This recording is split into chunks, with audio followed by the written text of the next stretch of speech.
End of the week, and I want to give you my trading update. I want to talk to you how my trading is going. If you remember my last video, I posted that I blew my account. Yes, I blew my account and decided to take like a week without trading live account. I went through my trading screenshot to really understand what's gone wrong. And of course, if you watch my previous video, I mentioned that some mistake that I do, because uh, previous prayer week before I blew my account, we had a lot of news from Monday to Friday, and I was finding myself entering before the news, and that was not good for my account. Remember, I'm a beginner trader. I'm just trading a small account. Now the thing that I've changed is that the thing was changed that I decided to follow my rule. On Monday this week, I decided to post. I decided to deposit small amount to see if I can really follow my rule. And these are some things that have changed. The first thing that I've changed in my trading journal, in my trading book, is that I need to be in the market 30 minutes or 30 minutes before the market open, to just give me that time to analyze and to understand the direction of the market. And the second thing is that I don't need to trade the news. I only trade before the news happen. But sometimes I always find myself in a trade where I've taken a trade during London session. The market is telling me that maybe you're going up, you're going down, and I will hold that trade during even New York session. And if it reach New York session, I will just monitor, see if it's still indicating that it want to go down or want to go up.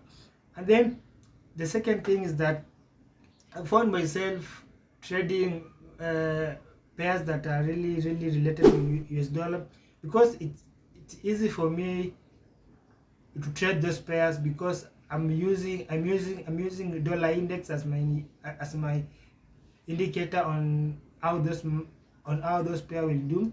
Well, the first thing, if I open my chart, I only analyze the XY, waiting for either the XY to break up or break down. If the XY break up, that is an indication that the dollar is strong, and I will go to look at the Euro USD, AUD USD, or USD card, to see if those three pair are aligned with the XY. It's easy for me to trade US related pair than trading like Euro Pound. Euro Pound is fun, but the last past week, it has been chopping, not really respecting market structure.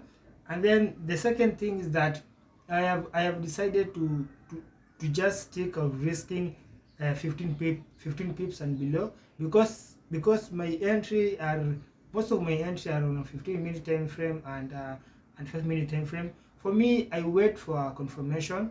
I will wait for a market to reach to my POI, and then from there I'll drop to a lower time frame like 15-minute time frame or 5-minute time frame, wait for a change of character and a pullback, and then I will enter. For if you wait for a confirmation, you'll always find yourself having a setup that have a lower risk. So I find myself, if I find a setup, if I enter a setup that I'm risking more than 15%, like 18, 19, it's mostly likely that I will lose that setup.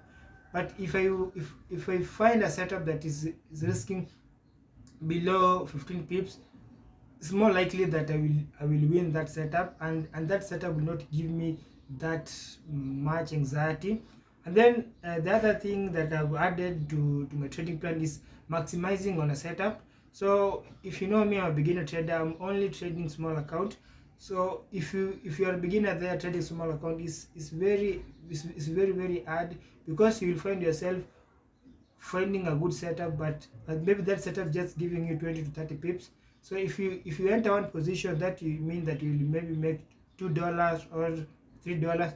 So I've decided to if I find a good setup, I will enter two or three position on the same setup. So for me to maximize on that profit, if I enter two position on on like a 30 pip move, that means I will double my profit, and that has helped me see some growth. But this is the thing, if I decided to enter more than two position, my stop loss should be less than 15%. But sorry, my stop loss should be less than 15 pips. If I find a setup that is less than 15 pips, I'm willing to risk uh, 30 pips on that setup to make maybe 40-50 pips. That I've decided to add that. And then the other thing is that for me, the way I journal is very different. I mostly use screenshot, and sometimes I always come back after the market has closed, and then reanalyze the setup, and maybe record my screen or take more screenshot. I find my way. That is what worked for me. I'm not saying that you should do that, but that's what has worked for me, and that is how my trading is going. I believe this week has been a very beautiful week. But yesterday on Friday, the market was crazy. The market was choppy. The market was just consolidating. I did not make some profit. Actually, I took some loss, but that's a that's a part of the game. And now and now let's see how next week will go. But I feel next week will be a crazy week, because we have news, especially on Tuesday. We have news from 9 during London session, throughout the day during New York session, and they are all high impact news. So it will be very, it will be a crazy week. But we'll see how that week will go, and have a beautiful time. And guys, thank you so much for for your support. um I've just hit 200 subscribers, and let's make this family grow, and let's grow this family. And please guys, have a beautiful time. Follow your trading plan. Always learn every single day. Have a beautiful time.